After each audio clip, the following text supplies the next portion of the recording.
domingo del mes, como servimos la Santa Cena, he sentido en mi corazón de estudiar un poquito más de la Santa Cena y también traerles a ustedes esta enseñanza también. Entonces, por este domingo, el siguiente estaremos en el Evangelio de Juan, pero por hoy vamos a estar reflexionando en la Santa Cena y una enseñanza pequeña, ¿verdad? Así preparamos nuestros corazones y vamos entendiendo qué es la Santa Cena. Yo sé que todos ustedes saben lo que es la Santa Cena, pero hay mucha profundidad en ello que también nos serviría muy bien entenderlo y nos ayudará mucho en nuestras vidas espirituales. Y vamos a estar hablando hoy, este domingo, concerniendo la Santa Cena. Y la iglesia ha sido ordenada a tomar la Santa Cena. Lamentablemente he oído casos donde hay algunas iglesias donde no se toma la Santa Cena, nomás quizás una vez o dos veces al año. Y quizás no lo dudo de que en algunas iglesias quizás ni se toma la Santa Cena porque no ven ellos la necesidad de tener que hacerlo, ya que ellos creen que son salvos. Y eso no es bueno. Eso no es bueno, que no tomemos la Santa Cena, ya que el Señor es el que nos llamó a hacerlo. Entonces, en esta mañana vamos a estar estudiando un poquito de la Santa Cena. Vamos a ver la relación en la Santa Cena, la continuación de la Santa Cena y también la conmemoración de la Santa Cena. Estos son los 3 puntos que estaremos viendo: la relación, la continuación y la conmemoración de la Santa Cena. Y vamos a desarrollar un poquito cada tema para que ustedes puedan tener el entendimiento en lo que esto es. La Santa Cena, su relación y su continuación y conmemoración hoy con los creyentes en solo Jesús, y yo uso esta palabra solo Jesús, no que nosotros seamos unitarios, pero que solo Jesús es el único que nos ha salvado. Viendo así que fue instituida por Cristo, teniendo relación con las prácticas de la Pascua de los hebreos. Y quiero usar esa palabra de los hebreos porque ahí es donde originó, cuando ellos fueron llamados hebreos, no judíos. Después fueron llamados judíos porque solamente quedó la tribu de Judá y otras pequeñas tribus que estaban alrededor de ellos.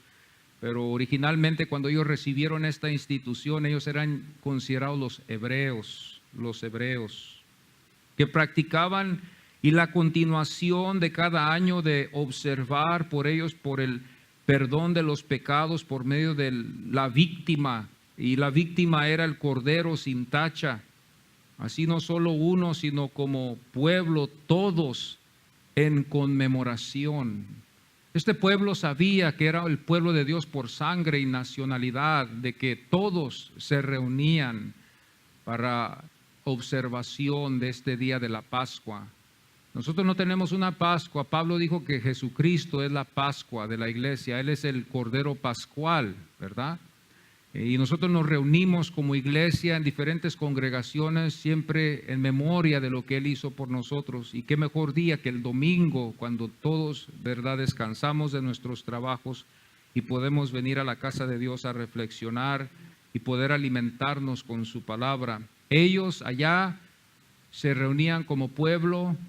Todo era puesto a un lado para ir a reflexionar en la ley, en lo que el Cordero significaba. Era un tiempo de enseñanza, era un tiempo donde ellos a sus hijos también les enseñaban qué significaba ese animalito que iba a morir en ese altar y que iba a ser quemado.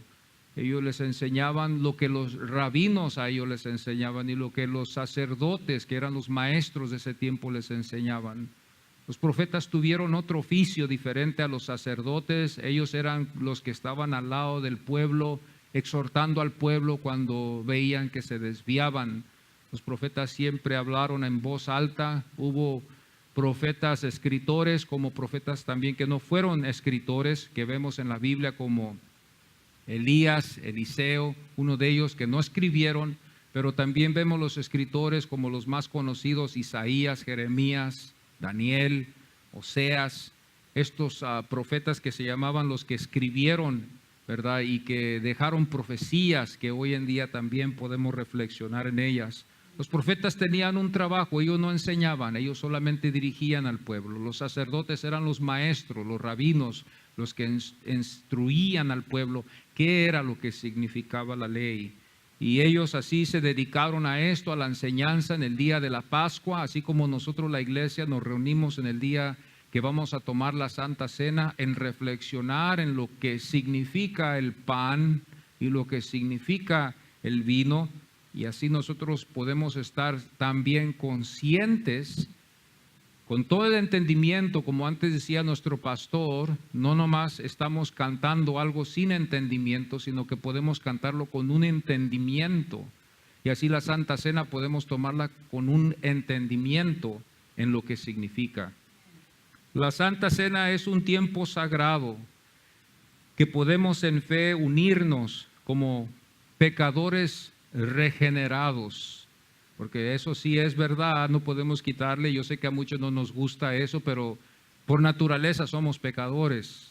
Y el pecado, ¿verdad? Dios nos ha regenerado, nos ha dado un nuevo corazón. Somos nuevas criaturas en Cristo Jesús. Todas las cosas viejas han pasado, todas son hechas nuevas en Cristo. Pero en nuestro pasado es de pecadores, somos pecadores, estuvimos destituidos de la gloria del Señor. Pablo dijo que no hay ninguno que es justo.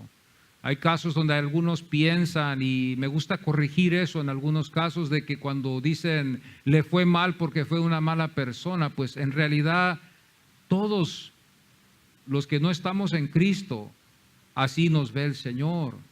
El Señor nos ama a todos con un amor grande, no por lo que nosotros somos, sino por su Hijo, en el cual Él tuvo gran complacencia. ¿Se acuerdan ustedes de eso? Cuando Él fue bautizado y se oyó una voz, bajó una paloma, y se oyó una voz, dijo Juan el Bautista: en mi Hijo tengo gran complacencia. Y ese es el amor que ha sido transmitido a nosotros por el Hijo Jesucristo. Porque aquí podemos ver una confusión quizás. Yo no merezco el amor de Dios, algunos sí lo merecen, algunos no, y nos hacemos la pregunta, pero ese ¿por qué lo ama Dios igual que a mí? Bueno, porque es en Cristo Jesús. El mundo piensa que las cosas malas le pasan solamente a la gente mala, pero la Biblia nos corrige de que también los justos sufrirán.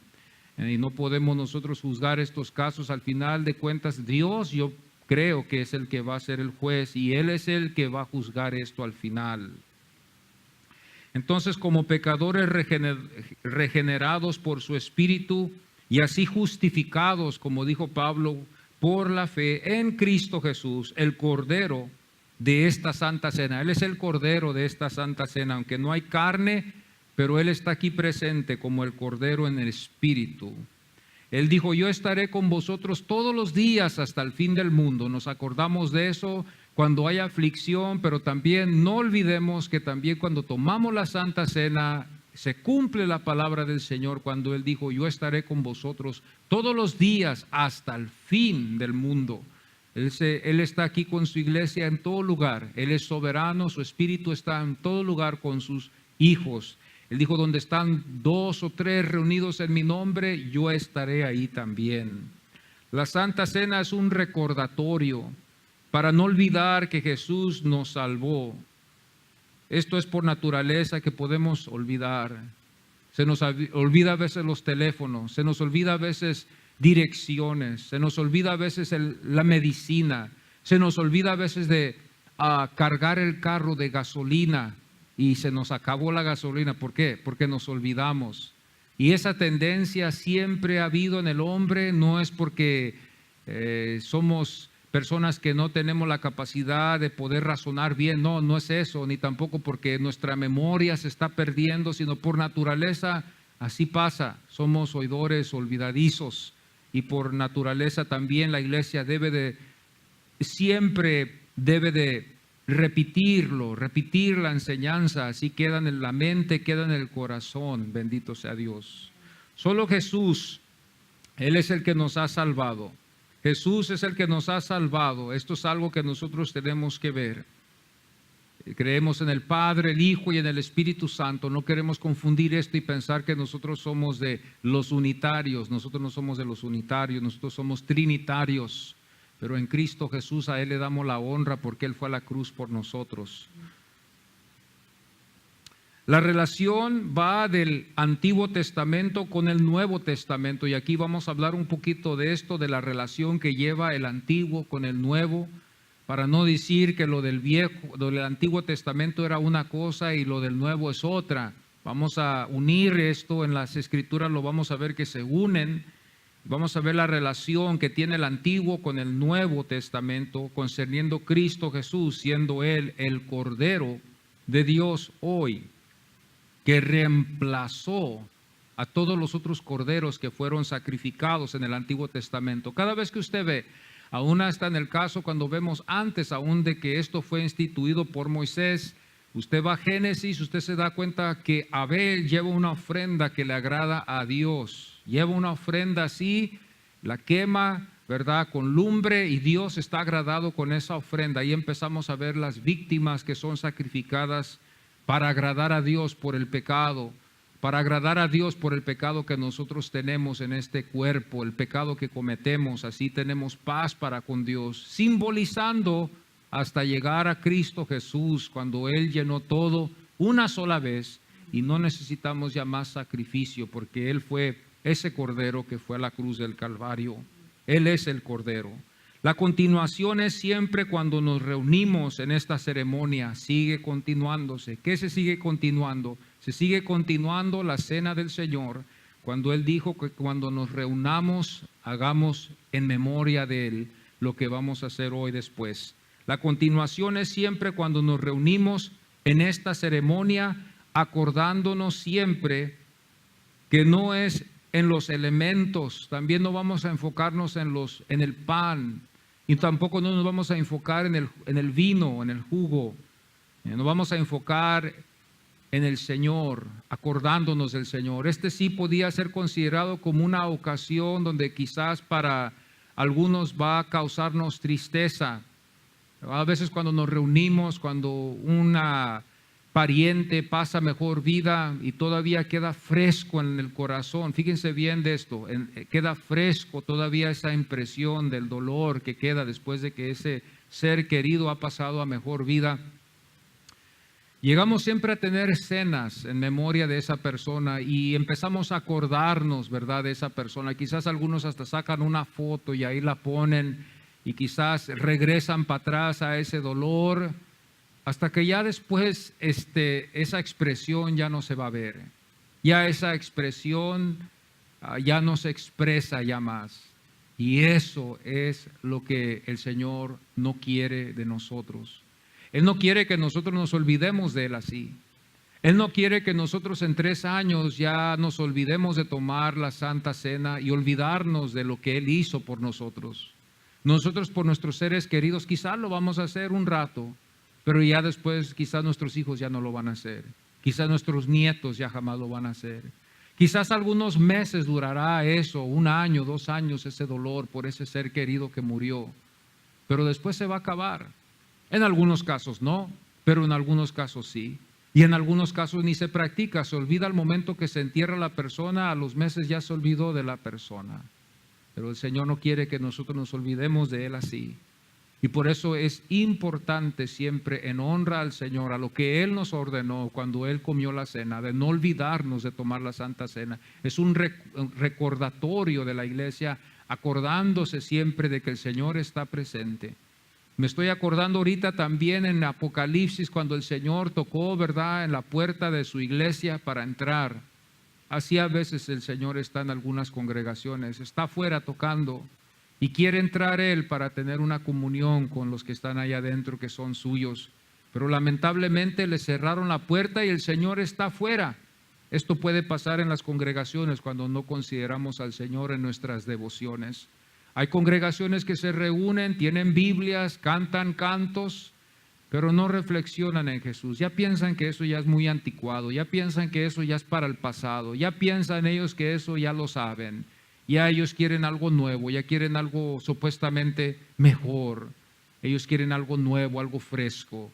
Y ellos justifican esas cosas con decir, bueno, yo ya soy salvo, ya lo tengo en mi corazón, ya basta con eso, ya no necesito reflexionar en él. Cuando vemos nosotros esto de la Santa Cena, nos acordamos siempre. Y a mí me queda como pastor animarlos a ustedes a no olvidar nunca esto, como algunos lo han olvidado. La continuación está en el Espíritu también, el mismo Espíritu.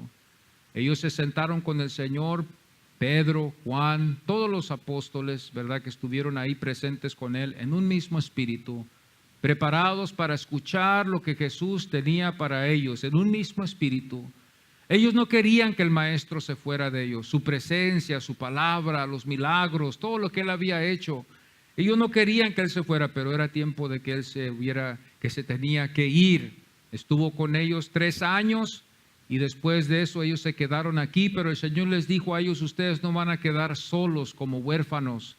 Yo les enviaré el Consolador que estará con ustedes, el que los va a animar, el que los va a consolar, el que les va a revelar a ustedes quién soy, más y más cada vez.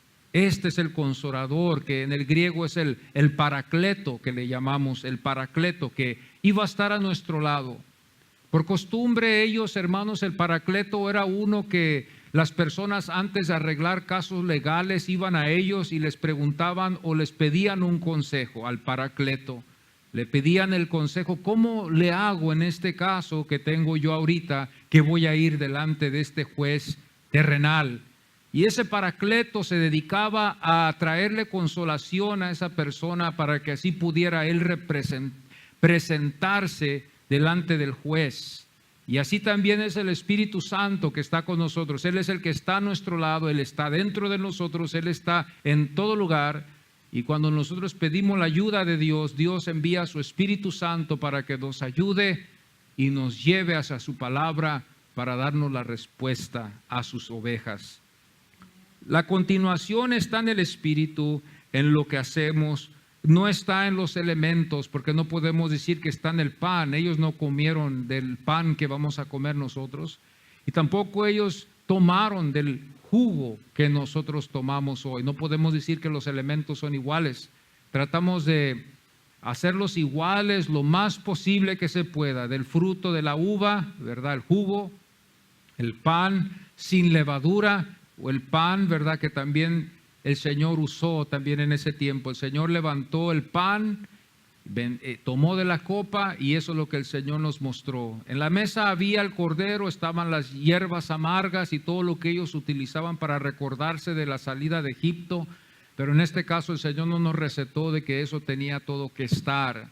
Hay algunas congregaciones que quizás sí lo hacen, pero no está prescribido por el Señor de hacerlo así. Entonces no es necesario de que nosotros lo hagamos así, de tener todos los elementos que ellos tenían antes. Es más, yo parece que hablé con ustedes hace tiempo atrás que lo que está en el Antiguo Testamento solamente son sombras, amados hermanos, son sombras solamente de lo que iba a venir después, y todo se va cumpliendo en Cristo. Cuando nosotros leemos Hebreos, les invito, Hebreos es una preciosa epístola que este escritor, ¿verdad?, nos dejó. Ahí es donde nosotros podemos ver la enseñanza de todo lo que simbolizaba el Antiguo Testamento y lo lleva a relación a lo que Cristo hizo en la cruz del Calvario. Allí es donde podemos aprender nosotros. Y les quiero decir algo también, que a los hermanos, los que vienen entre la semana, quizás se acuerdan o lo saben, que se cree de que Hebreos fue un sermón, fue uno de los sermones, no fue tanto una epístola, sino fue más bien un sermón que se escribió. Se cree que es un sermón en vez de una carta que se les envió a los hermanos en Jerusalén. Y se tomó el tiempo de escribirse, y así por los años ha sido. No sabemos quién fue el escritor. Ustedes, los que vinieron el miércoles, se dieron cuenta que por las grandes persecuciones que ha habido, ¿verdad?, que hubo en el pasado con la primera iglesia, cuando los apóstoles, estaba la iglesia apostólica, cuando estaba Pedro, Pablo y todos los apóstoles, Juan, hubo mucha persecución, se perdieron muchos de los originales escritos, pero tenemos los manuscritos, las copias de los originales solamente. Y por esa razón se perdieron también muchos manuscritos, muchas ordenanzas que ellos practicaban, y lo único que tenemos nomás son las copias de estas epístolas, de los evangelios y de algunas de las epístolas de Pablo, Juan y Pedro. Bendito sea el Señor. Entonces, hablando en vamos a ponernos en pie y vamos a ir a Éxodo 12. Vamos a ver aquí el principio de esta institución de la Pascua, donde Moisés, y podemos ver que como Juan dijo, la ley fue dada por Moisés y la gracia fue dada por Cristo Jesús. Aquí vemos a Moisés en la primera institución al pueblo de sangre, al pueblo que Dios había llamado su pueblo, al pueblo que Dios sacó de Egipto. Éxodo 12, 1 al 3. Éxodo. Y así vemos aquí en la palabra del Señor. Habló Jehová a Moisés y a Aarón en la tierra de Egipto, diciendo: este mes os será principio de los meses para vosotros. Será el primero en los meses del año. Hablad a toda la congregación de Israel, diciendo: en el 10 de este mes tomase cada uno un cordero según las familias de los padres, un cordero por familia. Podemos tomar nuestros asientos, hermanos. Con estos 3 versículos podemos darnos nosotros una idea de lo que instituyó Moisés. No fue instituido, no nos enseña la Biblia que fue instituido así con Abel. Tampoco vemos en la Biblia que fue instituido así con Abraham, de sacrificar este animalito inocente, de sacrificarlo y comerlo así en esta forma. Pero aquí nos damos cuenta nosotros que de aquí es el principio donde esta institución nace y empezamos a ver lo que se empieza a ver como una ley y una ordenanza ya más después. Vemos que esta práctica nunca se ha olvidado aún hasta la fecha, aunque ellos no lo hagan como lo hacían con Moisés o lo hacen en su país donde ellos nacieron o de donde originó esta raza, pero ellos lo hacen en sus hogares, esta práctica, lo hacen entre las familias y no se olvidan de sus antepasados, los que son muy dados a esta ley. Ellos siguen practicándolo así como Moisés les enseñó a ellos. Nos damos cuenta que en Deuteronomio 16:3 vemos otra vez otro recordatorio. Hay sangre y no es una sangre de cualquier animal, es una sangre de un animal sacrificado. Y esta sangre simboliza, en lo que podemos ver nosotros, simboliza muerte, pero también simboliza vida. La sangre también simboliza vida y también simboliza muerte. Hay 2 significados aquí que puede darnos aquí esta sangre. Y en este libro de Deuteronomio 16:3 nos damos cuenta aquí que esta institución se manifiesta otra vez aquí. Aquí vemos otra vez esta práctica otra vez con el pueblo que se reúne también para acordarse. Como hoy este día, venimos el domingo a acordarnos del Señor, venimos a tomar la Santa Cena, no vamos a beber su sangre propia, ni tampoco vamos a comer de su cuerpo propio, pero el pan va a simbolizarlo y también el jugo que tomemos después va a simbolizar también que estamos en este nuevo pacto, como Jesús nos enseña. La institución de ellos fue de hacer esto siempre. Ese mes ellos lo dedicaban para acordarse de esto. Era un tiempo muy dado a ello. Era un tiempo donde había ayunos. Era tiempo donde las limosnas eran dadas fuera del templo a los que no tenían. Era un tiempo de reflexión antes de tomar ese lugar que ellos tomaban. Era un tiempo donde ayunan. Era un tiempo donde ellos daban limosnas, ayudando a los necesitados. Como el Señor nos dijo también, cuando Judas, ¿verdad?, dio su opinión, el Señor le dijo: los pobres siempre los íbamos a tener, siempre entre nosotros, pero Él no iba a estar con nosotros siempre, o sea, en cuerpo. Él está a la diestra del Padre, glorificado a la diestra del Padre.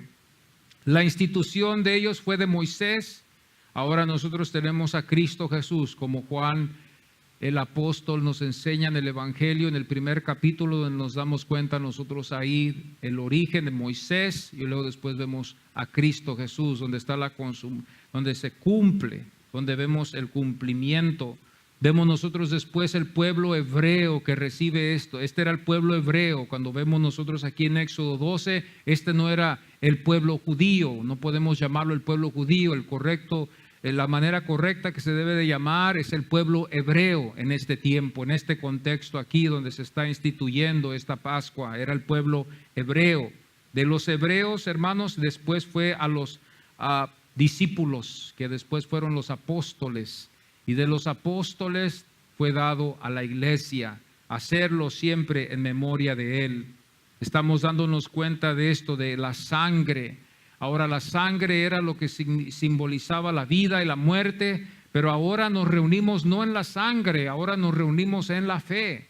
Ahora nos reunimos todos en una misma fe a la mesa del Señor y podemos nosotros ver que dice la palabra del Señor que somos justificados pues por la fe. Y por esa fe tenemos paz para con Dios por medio de Jesucristo, que Pablo llamó el Cordero Pascual de la iglesia. Nunca nos olvidemos de eso. La iglesia no necesita otro que esté entre Dios y ellos. No puede estar otro, es más. Nosotros si ponemos a otras imágenes, a otras deidades, no pueden estar en pie delante de Dios. El único que puede estar en pie es Jesucristo. Él es el único que puede estar en pie y nosotros lo creemos y lo hemos aceptado en nuestro corazón por fe. Por fe nos reunimos nosotros los domingos que se sirve la Santa Cena. Ellos se reunían en el mes de abril, el mes Nisan. Ese mes era el día donde ellos se reunían por 7 días. Del 14 hasta el 21 ellos se reunían 7 días para prepararse para ese día pascual. Imagínese usted. Nosotros tendríamos que esperar hasta el mes de abril para poder nosotros participar. Quizás algunas iglesias por esa razón así lo hacen hoy. Esa es la única excusa que yo puedo hallar. Pero Pablo no dijo que se hiciera una sola vez, ni nos dejó una fecha. Dijo cuantas veces lo hicieras. Esto se puede practicar, se puede tomar la Santa Cena cada domingo si es posible y sería bueno, ¿verdad? En la preparación espiritual, como también en los elementos, preparando todo y preparando nuestros corazones también para estar delante del Señor. Este era un tiempo donde nosotros, hermanos, vamos a reflexionar en el Señor, reflexionar en el Señor. Ese fue, hermanos, la relación que podemos ver nosotros de Moisés a Cristo, del Antiguo Testamento al Nuevo Testamento, del Cordero Pascual en el día de la Pascua con el Cordero que es Cristo Jesús. Esa es la relación que puede conectar esto para no dejarlo algo solo, algo que está extraño, que fue de nosotros solamente, sino que vemos la conexión del Antiguo con la iglesia hoy, para que por en caso de que alguien no lo sabía, ahora podemos tomar la Santa Cena con esto en nuestros corazones y saber que la Santa Cena que hoy servimos, que tomamos nosotros hoy en este día, tiene la misma relación con el Cordero. Es una reflexión en nuestros pecados, es una reflexión en el precio que tuvo que pagar esa víctima, ese animalito inocente que no tuvo la culpa por nosotros. Ustedes saben, a veces estas cosas son muy difíciles a veces para comprender, al menos de que veamos eso. A veces cuando nosotros perdemos algunas mascotas que tengamos en nuestros hogares, por en caso de que alguno haya tenido un mascota en su hogar, usted sabe el gran dolor, aunque es un animalito, usted sabe el gran dolor es verlo sufrir. Usted sabe el gran dolor es perder un mascota, porque los que tenemos mascotas es que nos gustan los mascotas. Pero estos animalitos, ¿verdad? Nosotros nos damos cuenta, si sentíamos o no lo sentíamos, podemos relacionarnos con el pecado que hay en nosotros. Por la razón de que vemos cuando el víctima es sacrificado por nosotros. ¿Qué culpa tuvo ese animalito para que tuviéramos que degollarlo y ver que su sangre se derrama? ¿Qué culpa tuvo ese cordero de ser quemado por nosotros, sacado del redil para nuestros pecados? Y también podemos reflexionar en el pecado cuando no hay ese sentimiento de ver qué frío están nuestros corazones cuando no sentimos nada. Aún allí, cuando no sentimos ninguna clase de sentimiento, podemos ver el pecado en nosotros también igual, porque vemos nosotros nuestra actitud y el comportamiento que tenemos en vez. en vez de sentir el dolor y el sufrimiento y la tristeza. Cada vez que estos corderos eran sacrificados, ellos sentían el dolor.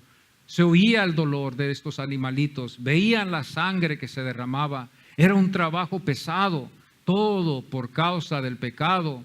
Esto dejaba una impresión en ellos tremendamente, quedaban impresionados todo el pueblo de que ellos habían pecado, pero que después eran también al mismo tiempo perdonados por este Dios que les daba la lluvia y que les daba los alimentos que ellos tenían, que les ayudaba para tener las habilidades de ser un pueblo de Dios. Que hermanos, no podemos decir que no. En la historia podemos ver que este pueblo, aunque ha sido perseguido y ha sufrido mucha persecución, ha salido adelante siempre esta nación. Aunque han sido menos que ninguna otra nación, es la menor, es la minoría, ellos están en la historia, hermanos, por ver llenado muchas de las cosas que Dios les llamó que iban a llenar. El Señor les dijo que ellos iban a ser la cabeza, no la cola. Que ellos iban a estar arriba y no abajo. Y nosotros sabemos, hermanos, que la historia que este pueblo tiene, hermanos, causa orgullo quizás, porque han prevalecido ellos sobre toda aflicción y sobre todo dolor. Vemos nosotros la continuación que sigue. ¿Dónde la hallamos la continuación? Esto se halla en Lucas 22, 19. Lucas 22, 19 nos damos cuenta en el Evangelio de Lucas de este doctor gentil que nos deja este evangelio, como también en Primera de Corintios, donde vemos el apóstol Pablo que le escribe a la iglesia que estaba desordenada. Esa desorden nos sirvió a nosotros para tener orden. Por esa desorden que hubo en ellos, nosotros podemos hallar ahora la orden que debe de haber en la Santa Cena. Fue una de las iglesias más desordenadas que hubo en todas las epístolas. Fue una de las iglesias donde hubo mucha desorden, mucho pecado. Pero vemos nosotros que Pablo tuvo una grande tarea de tener que escribirles epístolas a ellos para llevarlos a la verdad. Y aquí nos damos cuenta que Primera de Corintios 11, versículo 24 al 25, nos demuestra a nosotros aquí la continuación. En el Evangelio de Lucas 22, 19, la continuación que el fundador del cristianismo, Cristo Jesús, nos dejó a nosotros. Esta es la continuación que seguimos del pan, del vino, de Jesús, de los apóstoles, a la iglesia que hoy estamos aquí. La conmemoración. Nosotros nos podemos dar cuenta también que esto siguió continuando. No se quedó allá atrás, no se olvidó. Nos damos cuenta en Hechos 2. Cuando vamos a Hechos, y quiero leer aquí en el libro de Hechos. Hechos es un libro histórico, hermanos, de la iglesia. Usted quiere saber el origen de la iglesia, ¿dónde lo hallo? ¿En la iglesia católica? No. Usted puede ir a su Biblia y usted puede verlo allí en Hechos. Aquí está el principio de la iglesia. Es un libro no doctrinal, no lo consideramos doctrinal porque no es un libro doctrinal, pero es un libro que podemos aprender de los ejemplos de ellos, pero no es un libro que se usa para doctrina. Aquí en este caso nos damos cuenta nosotros en el capítulo 2, para refrescar nuestras mentes, que nosotros los que hemos leído aquí, la Biblia nos enseña en el versículo 42 y dice: perseveraban en la doctrina de los apóstoles. A veces hay gente, ¿verdad?, que piensa que los apóstoles no necesitamos escucharlos, o no les tienen la confianza, dicen: yo mejor voy a escuchar el Evangelio de Jesús. A los apóstoles yo no necesito escucharlos. Pues fíjese bien el contraste que usted va a ver aquí en su manera de pensar y en la manera de la iglesia primitiva como pensó. Porque vemos en el versículo 42, dice: y perseveraban en la doctrina, pudiera haberlo dicho, de Cristo. Pero la doctrina de Cristo los apóstoles la tenían. Y por eso ellos perseveraban en la doctrina de los apóstoles. En la comunión unos con otros, en el partimiento del pan y en las oraciones. Fíjese bien, este era el convivio de ellos, de todos los días reunirse como un pueblo hebreo, judío, que se reunía. Estos eran los judíos y quizás algunos gentiles también. Se reunían, compartían el pan, se acordaban del Señor también y tomaban la Santa Cena, siempre acordándose. Las almas eran bautizadas, las almas hacían una confesión de fe, eran bautizadas. perseveraban en la doctrina de los apóstoles porque ellos estaban aprendiendo qué era lo que ellos tenían que practicar. ¿Y qué les enseñó los apóstoles? Los apóstoles les enseñaron a ellos lo que Jesús les enseñó a los apóstoles. Ellos no iban a enseñar otra cosa más. Ellos dieron las mismas enseñanzas que Cristo. Aquí no vemos algo que la iglesia estaba buscando. Es después del Pentecostés, es después de un avivamiento grande, pero el más grande avivamiento se ha dicho que no es tanto en lo espiritual, hablando en el sentido así de emociones, sino que vemos el avivamiento más grande es en la salvación de las almas, en el conocimiento de Cristo Jesús y también de doctrinar y enseñar este grupo. Aquí nos damos cuenta en el versículo 43, dice, y sobrevino temor a toda persona. Fíjense bien que al mismo hay un contraste. Así como había confianza, había temor. ¿Y por qué tuvieron temor ellos? Porque los apóstoles hacían milagros. Veían ellos que Dios estaba allí. Habían muchas cosas que estaban aconteciendo ahí en esas congregaciones. Dios estaba con los apóstoles, aunque los apóstoles no tenían la educación de los rabinos y de los sacerdotes. Dios estaba con ellos porque Cristo estaba con ellos. Ahora, no voy a decir yo que ellos eran personas que no supieron leer. Ellos sabían leer, pero no fueron educados como los rabinos fueron educados. No estuvieron a los pies de Gamaliel como Pablo estuvo. Pedro no estuvo así, solo Pablo, y le damos gracias a Dios por Pablo, que por medio de ese estudio, esa enseñanza que él tuvo, por medio de Gamaliel, él pudo saber explicarnos la ley y escribir lo que el Espíritu Santo lo inspiraba a escribir. Hubo temor en la iglesia porque veían ellos milagros. Después vemos también, ¿verdad?, los acontecimientos que empiezan a surgir, ¿verdad? Cuando vemos nosotros a veces cuando Dios se manifestaba en los tiempos que ellos pasaban a veces, pero vino temor sobre ellos al mismo tiempo sobre el pueblo. Y dice, y muchas maravillas y señales eran hechos por los apóstoles. Todos los que habían creído estaban unidos y tenían en común todas las cosas, todas las cosas. Esto es lo que tenemos que trabajar hoy. Mi hermano no tiene un raite, yo le doy un raite. Mi hermano no tiene comida, sea o no sea, vamos a ayudarle. Mi hermano no tiene trabajo, vamos a ayudarle. Mi hermano no tiene dónde vivir y se identifica como hermano y confiamos que es un hermano en Cristo, lo ayudamos. Pero ¿qué dijo Jesús? Que en los últimos días se iba a enfriar el amor por la maldad. Ahora entra una persona identificándose como cristiano, buscando ayuda.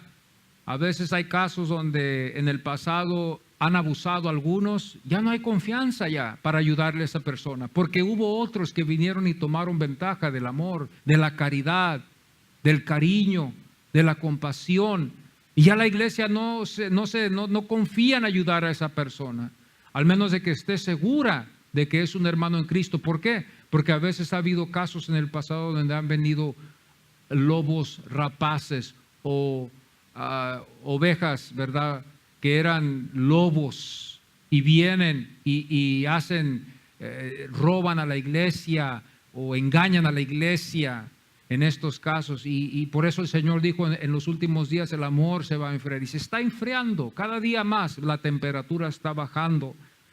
Todos los que habían creído estaban juntos y tenían en común todas las cosas. No había nada que no fuera en común, todo era en común.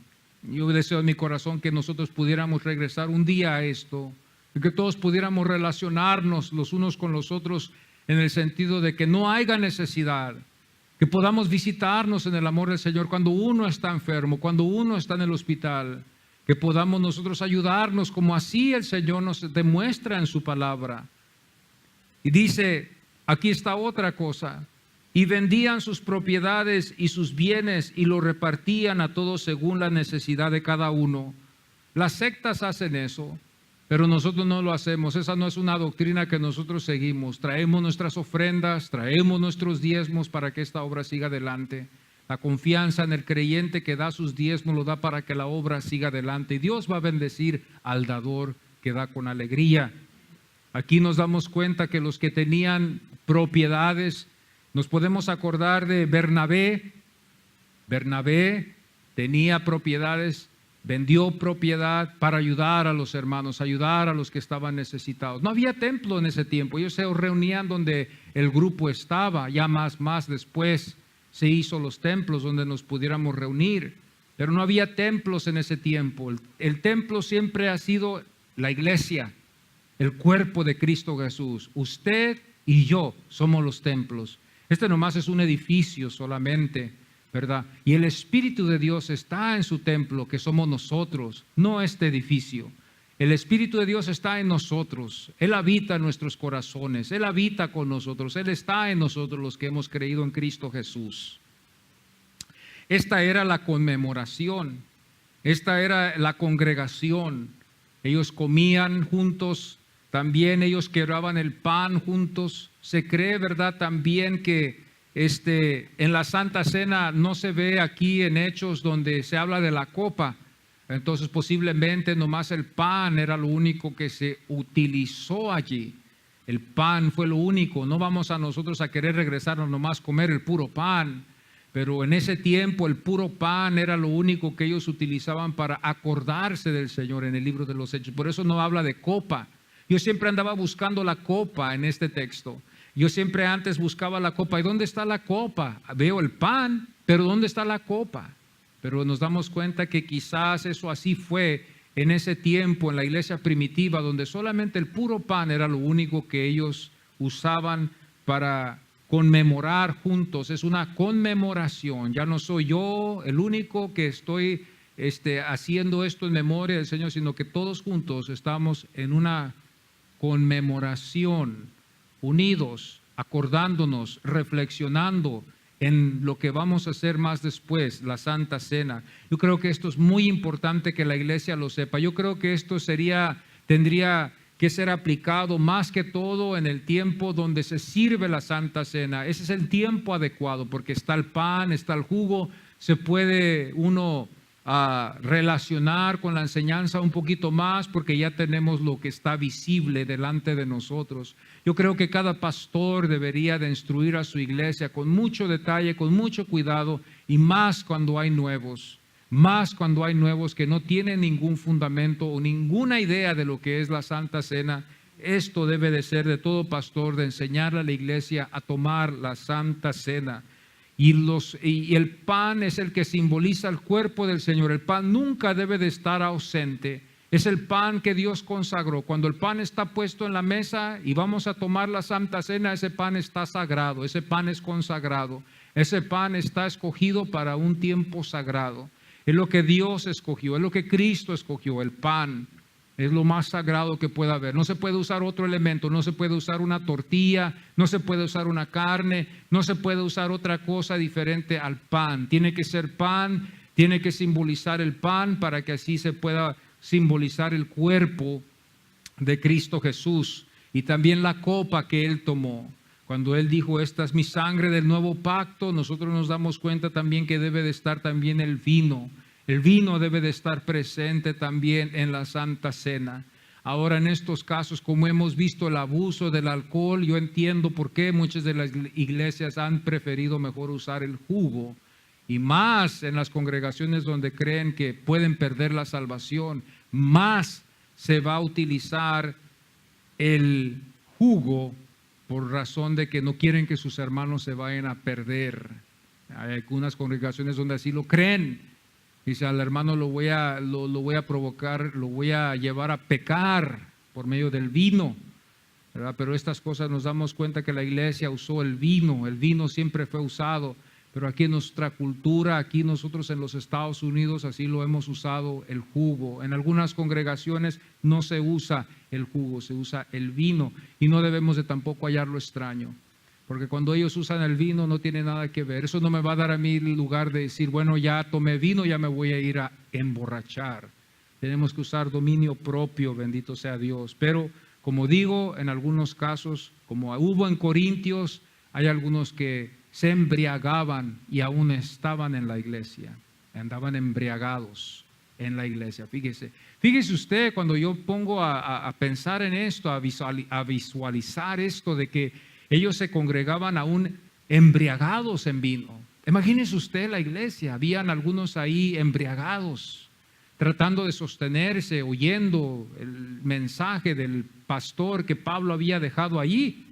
El desorden que había cuando los hombres no sabían su lugar, ni las hermanas sabían su lugar. Había un desorden tremendo. Estas eran preguntas y cuestiones que tenían que ser respuestas, y fueron pocas porque todavía hay muchas, para que el hombre sepa su lugar y la mujer sepa su lugar en la iglesia.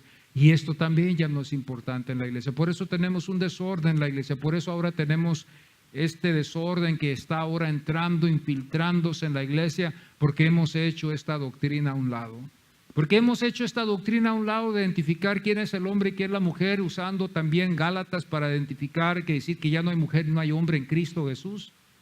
Por esa razón hemos llegado a lo que hemos llegado, de ya no podemos identificar sexos en algunas denominaciones. El hombre puede casarse con el hombre y la mujer puede casarse con la mujer, porque ya no hay hombre, no hay mujer, todos son iguales, Dios ama a todos. Por eso, ese es el daño que hemos hecho, la iglesia misma, por no sujetarse a lo que dice la palabra del Señor. Porque cuando hay claridad, Dios está ahí. Dios lo dice en su palabra, que donde Dios está no hay confusión. No hay confusión, no debe de haber confusión, debe de estar claro todo. Y ese era lo que Dios le dio a Pablo para que la iglesia lo supiera. Pero hoy cuando vamos a algunos lugares, a veces veo yo las noticias cristianas que de repente salen denominaciones que eligen aceptar este matrimonio del mismo sexo. Y esto lo de hoy, esto lo de actual. Yo me he topado con muchas de las noticias cristianas que justifican eso. Aún hasta le dan el lugar que debe de ser para el hombre, a la mujer, para dirigir una iglesia. Eso también es incorrecto. Pero vemos nosotros este caso así, ¿verdad?, que está aconteciendo en la iglesia. ¿Por qué? Porque nos hemos alejado de las Escrituras. Cuando nos alejamos de las Escrituras, hermanos, vamos a servir en la Santa Cena lo que sea, porque no tenemos ningún conocimiento en las Escrituras, no leemos las Escrituras, no estudiamos las Escrituras. Y el principal que debe de estudiarlo debe de ser el que Dios ha puesto ahí como pastor. El que va a enseñar debe de saber la palabra de Dios, debe de estudiarla. Y si no la sabe, debe de estudiarla. No de nomás dejarse llevar y buscar un texto y de ahí nomás dejarse llevar. No, debemos de estudiar y ver estas cosas. Esto era un tiempo donde el pan se usaba, que simboliza el cuerpo de Cristo Jesús, y también la copa del nuevo pacto que tenemos hoy en Cristo Jesús. Esto es lo que nosotros podemos hallar en la relación, en la continuación, y también después nosotros hoy aquí en la conmemoración. En esta conmemoración donde nosotros nos reunimos para tomar la Santa Cena. Cuando nos sentamos a tomar la Santa Cena o estamos en pie tomando la Santa Cena, estamos reflexionando en el Señor. Yo animo a todos a que estén en la mesa siempre. Mientras estoy yo en esta vigilia, mientras yo estoy aquí vigilando esta obra, yo siempre quiero amonestar a todos a siempre presentarse a la Santa Cena. En estos tiempos en los que estamos viviendo, yo no sé a cuántas cosas el Señor me va a llamar a cuentas, pero esta es una de ellas que quiero evitar, de que el Señor me vaya a preguntar como un buen amigo nuestro, me vaya a preguntar con tierna voz, me vaya a decir: ¿y qué hiciste con la Santa Cena? Delante de un Dios me puedo solamente imaginar que me voy a agachar mi cabeza, le voy a decir: Señor, no hice lo que tú me dijiste que hiciera, no les enseñé a tu pueblo. Como buen amigo yo me lo puedo imaginar, Él estar a mi lado. Lo puedo imaginar al Señor hablarme con una tierna voz. Lo puedo imaginar al Señor con toda su autoridad, no demostrándome ninguna autoridad con una voz alta ni tampoco con una voz dura, pero sino con una tierna voz y reconociéndolo como el que tiene toda la autoridad.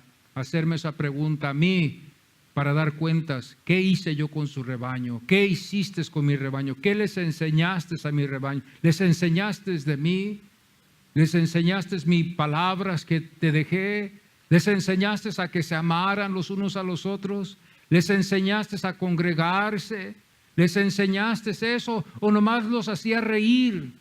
¿O nomás los llevabas nomás a la risa? ¿O los llevabas nomás a reflexionar en ellos y no en mí, el que los compró con su sangre preciosa? Yo creo esto con todo mi corazón, de que el Señor un día nos va a llamar a cuentas Y no nos va a llamar en una forma áspera cuando nos vaya a llamar por nombre, pero nosotros vamos a estar conscientes que Él es Dios.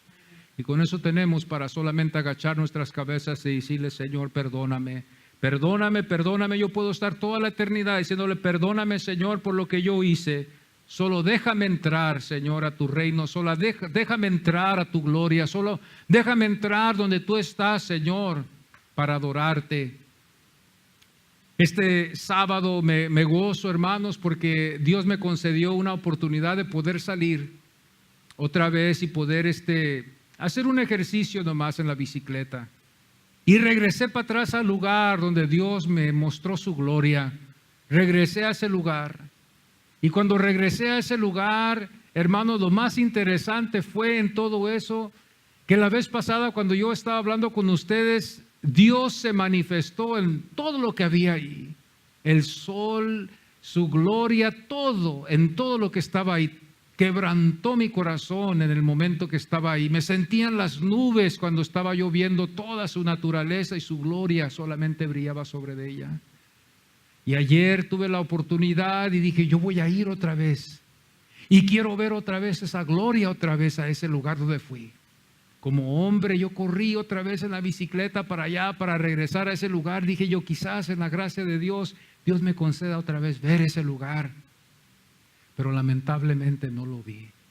Regresé para atrás y todo se veía como era. Y me enseñó a mí a apreciar los tiempos especiales que tengo con el Señor.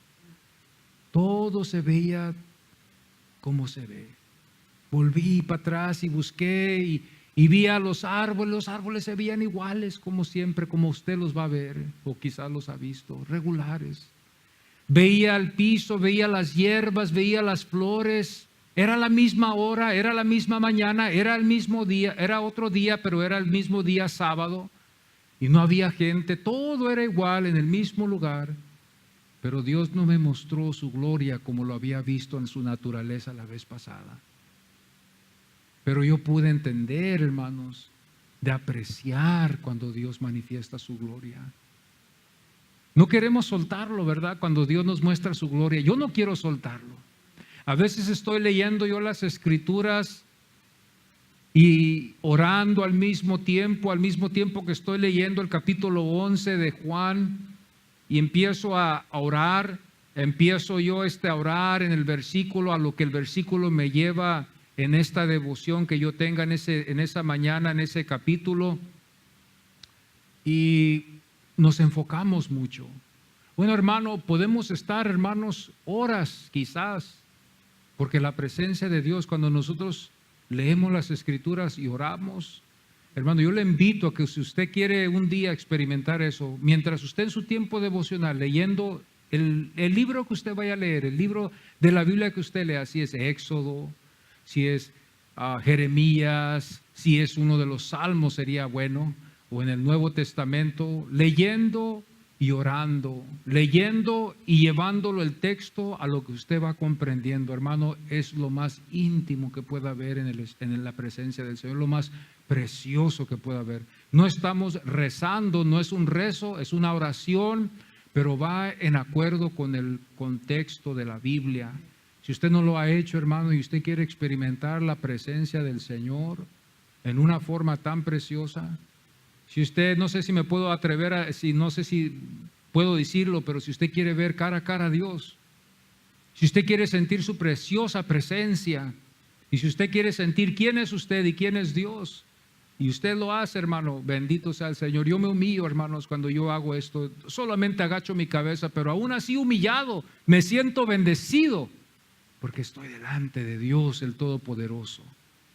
Los invito a mis hermanos un día, si usted quiere enriquecer su devoción más, ve que la oración quizás es una de las cosas que a veces podemos luchar muchos, pues usted ahí en leyendo la Escritura, leyendo un versículo, meditando y orando en el mismo tiempo y dándole gracias a Dios en ese versículo, o poniéndose en acuerdo con ese versículo, Dios lo va a llevar, hermano, a una devoción muy íntima, muy preciosa. Y Dios obra mi día está bendecido en la mañana. Yo corro el primer desayuno que queremos primero probar es el desayuno que Dios nos tiene ya preparados. Así como cuando sus discípulos salieron de la barca después de que el Señor había resucitado, habían unos peces ahí para ellos. Ya el Señor ya tenía el desayuno ahí preparados para ellos. Y así en la mañana, cada vez que nos levantamos, el Señor tiene un desayuno preparado para el pastor y para usted también. Usted solamente necesita acercarse al Señor y el Señor va a tener ahí lo que Él necesita. Pero también acuérdese bien, hermanos, que cuando Cristo Jesús habló con Pedro en ese desayuno, también Pedro se sintió mal. Pero le voy a decir algo, que Pedro eso no lo asustó, porque cuando aún el Señor redarguyó su corazón de lo que había hecho Pedro, Pedro se humilló y le dijo: Señor, tú sabes todas las cosas. Eso es el final de la oración: Señor, tú sabes todas las cosas. Al final de cuentas es el Señor el que sabe y no nosotros. Pedro, cuando estuvo delante del Señor en ese desayuno, se quebrantó. El Señor le dijo: ¿me amas, Pedro? ¿Me amas, Pedro? ¿Me amas más que a estos? ¿Me amas más que los peces? ¿Me amas más que los discípulos? ¿Me amas más que lo que dejaste en tu casa? Pedro le dijo: Señor, al final le dijo: Señor, tú lo sabes todo. Mi corazón está en tus manos, Señor, aunque lo tengo aquí, pero tú lo ves todo. Y a veces yo llego a decirle: Señor, no he hecho nada yo. Soy un siervo inútil, que no hago nomás lo que puedo. Y si tú quieres que haga más, me vas a tener que ayudar.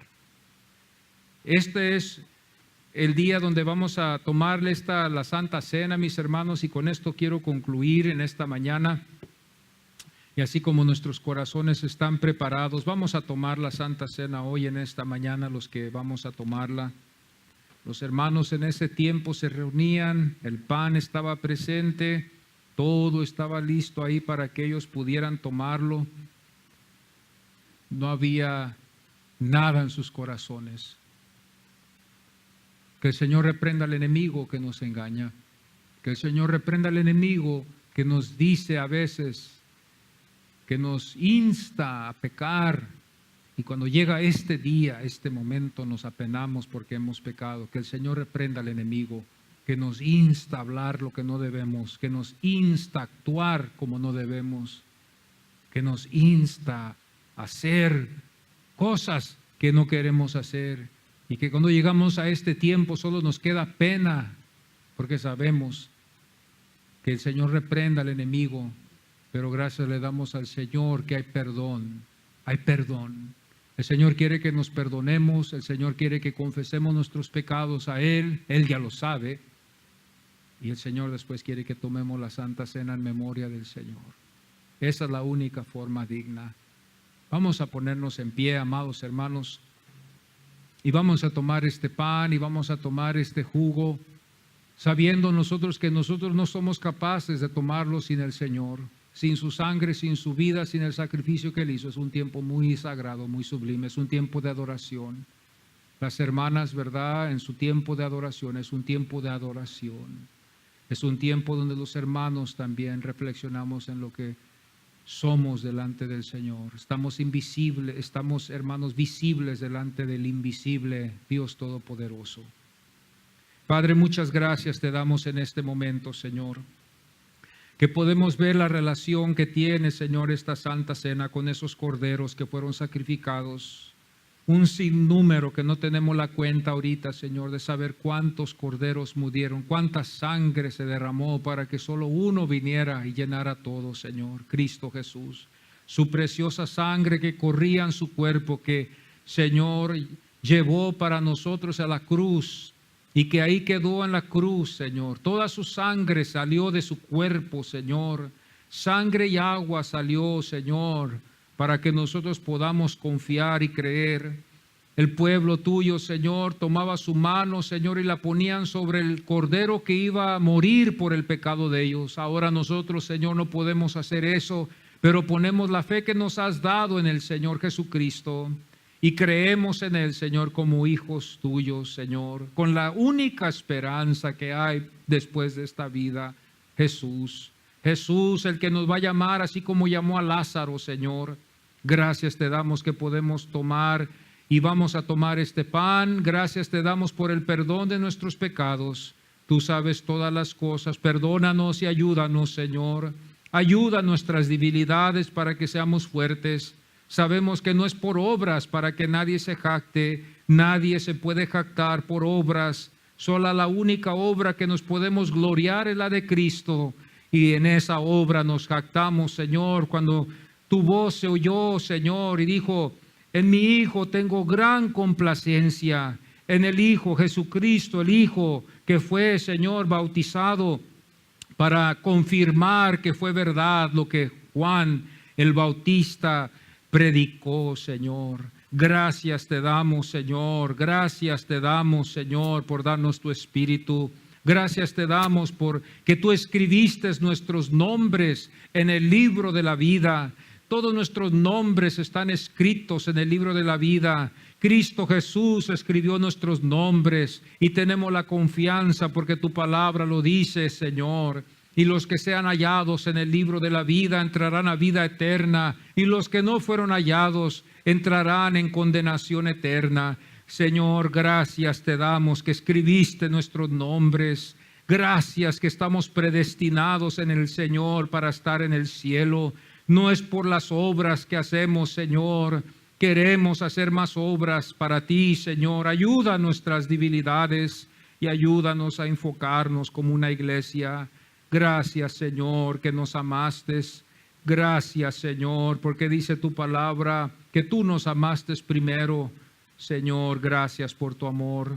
Vamos a tomar la Santa Cena. Yo voy a compartir este pan y este jugo con mis hermanos. Como un cuerpo venimos a unirnos en esta conmemoración, no olvidando que tú eres el que lo hiciste. Te adoramos en esta mañana por lo que tú has mostrado. Te adoramos por lo que tú nos has mostrado, tu gloria. Gracias, Señor, que podemos ver a Cristo, Señor. Ayúdanos, oh Dios. Bendice este rebaño, este pequeño rebaño, Señor, así como el tuyo, que fueron 12 menos 1 que estuvieron ahí contigo, Señor. Bendice este rebaño de damas, de varones, padres, madres, abuelos que están aquí delante, Señor, de esta mesa. Bendícelos y guárdalos y concédenos tomar, Señor, esta cena en memoria de ti, Señor, no olvidando que somos lo que somos hoy por Cristo Jesús. Gracias, Señor. Amén y amén.